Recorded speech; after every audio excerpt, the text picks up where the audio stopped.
le Cephalotaxus. Voici un bien curieux nom pour un conifère qui ressemble beaucoup à un if, mais qui, tout compte fait, a ses petites différences. Il est plus ou moins confondu avec l'if, c'est vrai. Il est relativement peu répandu, mais il est aussi plein de qualités. Alors, lorsqu'il est jeune, il a tendance à avoir un port très caulunaire, il pousse très dressé, très en hauteur, et il ne s'étale pas. Alors si on le compare avec l'if, on peut s'apercevoir que, tout compte fait,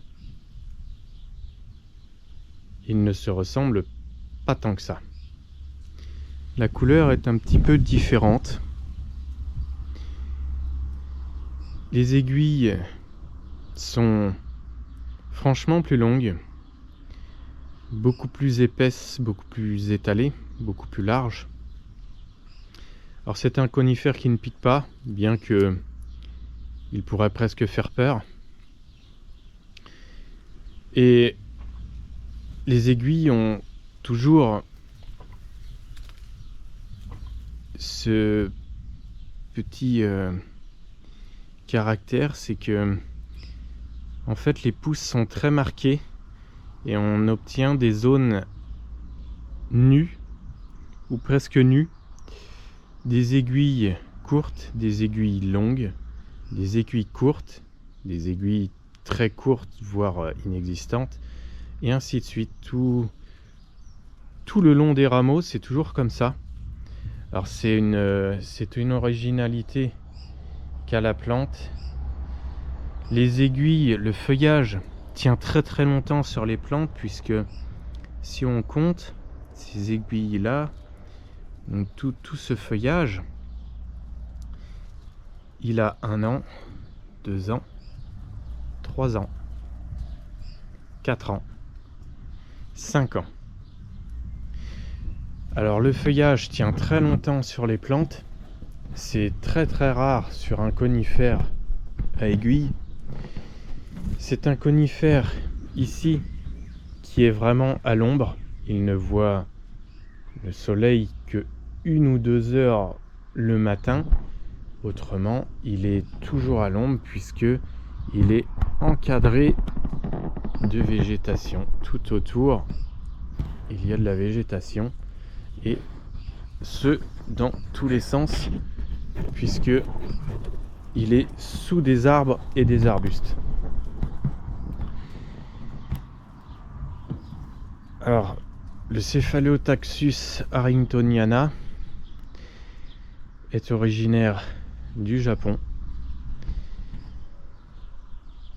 Certes, il ressemble beaucoup à un if de loin, mais quand on le regarde bien, il a une originalité, et même les jeunes pousses sont assez curieuses. C'est peut-être au printemps qu'il est le plus joli à regarder. Quelque part, il a un côté qui ne fait pas très très naturel, mais c'est bien une vraie plante, ce n'est pas une plante en plastique. Alors on peut l'utiliser en haie, en massif, sachant que si on l'utilise en haie, il supporte très bien la taille, même les tailles très sévères. Donc on n'est pas obligé de le tailler tous les ans. Et comme il ne pousse pas très vite, il ne fait que 10 à 20 cm à l'année,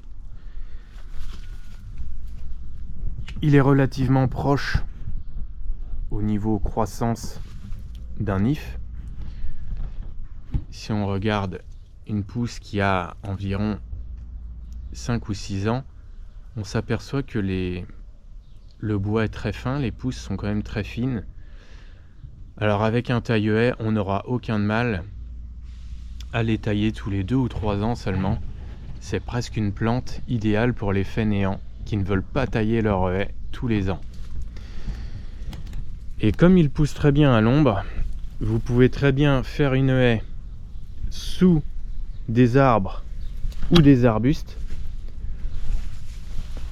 Alors aujourd'hui, ce sujet mesure environ 1,50 m.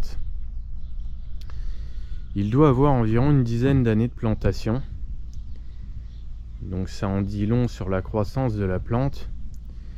Pour le moment, il n'a pas encore été taillé du tout. Il n'y a encore aucune coupe en hauteur et même au niveau largeur. Il n'y a absolument aucune coupe.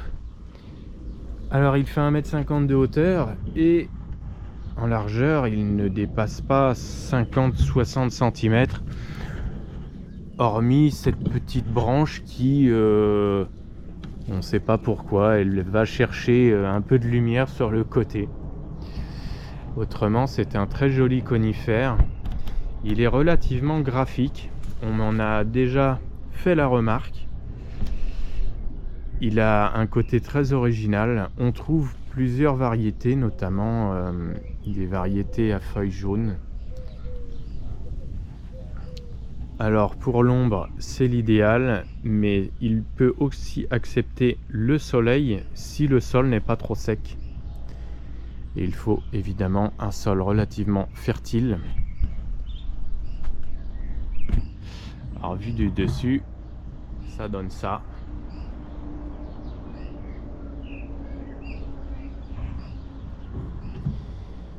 Aujourd'hui, je ne l'ai pas encore taillé en tant que taupière. Je n'ai pas encore eu la chance de m'amuser à faire une quelconque forme.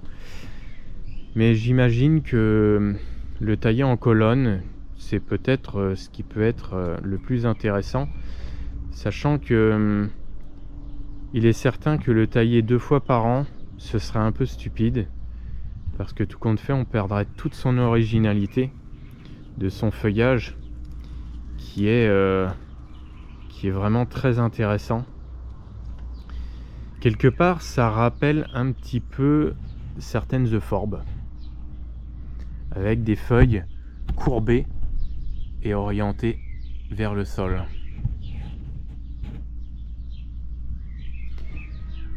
Au niveau diffusion, c'est un conifère que l'on peut trouver assez facilement en jardinerie. On en voit quand même de temps en temps. Il n'y a pas trop de difficultés pour en trouver. Par contre, pour le repérer, ce n'est pas forcément facile. Car en jardinerie, perdu dans un lot de plus de 1000 plantes en pot, il n'est pas toujours évident de les repérer, sachant qu'ils sont souvent vendus en tout petits sujets. Donc ça va être du pot de 4, 5, voire 7 litres. Donc petit pot et petite plante qui va mesurer environ 30 ou 40 cm. Et quand ils sont tout petits, c'est pas forcément très facile de les différencier des ifs. Alors pour en trouver un, soit on commande par internet, soit on se rend dans une jardinerie et on demande à un vendeur pour éviter de perdre 1 heure à en chercher un.